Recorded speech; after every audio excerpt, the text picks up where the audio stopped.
Well, good morning, everyone. The drug spice, which is sometimes called synthetic marijuana, is illegal based on the synthetic compounds contained within the product.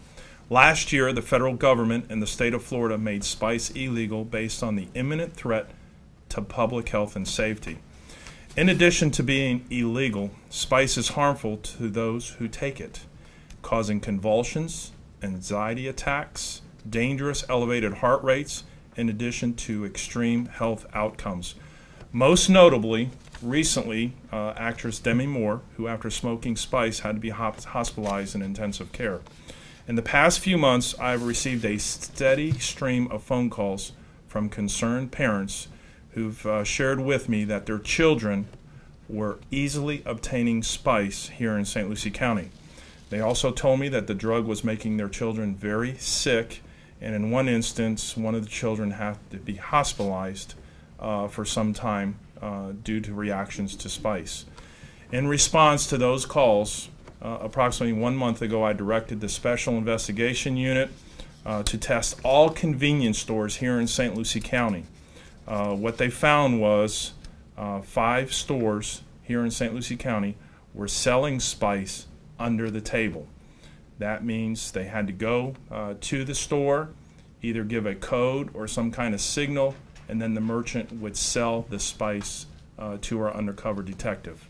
The stores involved were the Shell Station at 7961 South US 1, the Shell Station at 2475 Midway Road, which is at the intersection of Midway Road and 25th Street, the Dollar Store at 2557 South US Highway 1, the Citgo Station at 4101 Okeechobee Road, and lastly, the Food Max Store at 3030 South 25th Street. As I mentioned, these buys had to be made by the purchaser giving a code or signal to the merchant. The merchant then retrieved the spice from a safe area, including an area in an office or under the counter. Investigators obtained search warrants for these locations and served those search warrants yesterday. Today you see the results of those search warrants. There were 7 arrests. Detectives seized 1,029 packets of spice, and as mentioned earlier, they sell from anywhere from $15 to $25 a packet. Detectives also confiscated $38,000 in cash and $30,000 worth of debit cards. Penalties for simple possession of up to an ounce of these chemicals can lead to a $1,000 fine or up to 1 year in jail. However, possession of more than an ounce of these banned chemicals can bring the penalties up to 10 years in prison. We are submitting samples of these chemical or these products to our crime lab. We're going to determine exactly what chemicals are involved, and then from there additional charges will most likely be filed.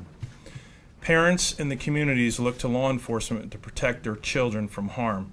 This proactive investigation did just that, removing the merchants who sold these very dangerous poisons to our children, who ultimately would suffer dire health consequences. And with that, I have the detective who led the investigation here with us. But any questions we can both answer. So are they selling it now because it's cheaper than marijuana, or? No, initially what when this stuff first come out, the legislature banned, there's like 5 chemicals that was in this product. So we went to the local convenience stores and told them we can't sell it anymore.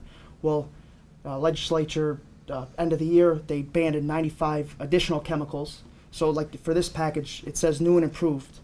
So what they did is they just started making the product again without those 5 additional chemicals, but after legislature banned the 95 extra chemicals, which are in these products. So prior to the ban, it was legal to sell this? Correct. Even though it was making people sick? Correct. No, they could tell you these stores had the rolling papers available, had the pipes available to smoke it. These merchants knew that this product was not being used for incense. It was being used to be smoked, and they were part of it. When you got to buy incense with a code, yeah, something's up. How about anything else? Excellent. Thank you all for coming.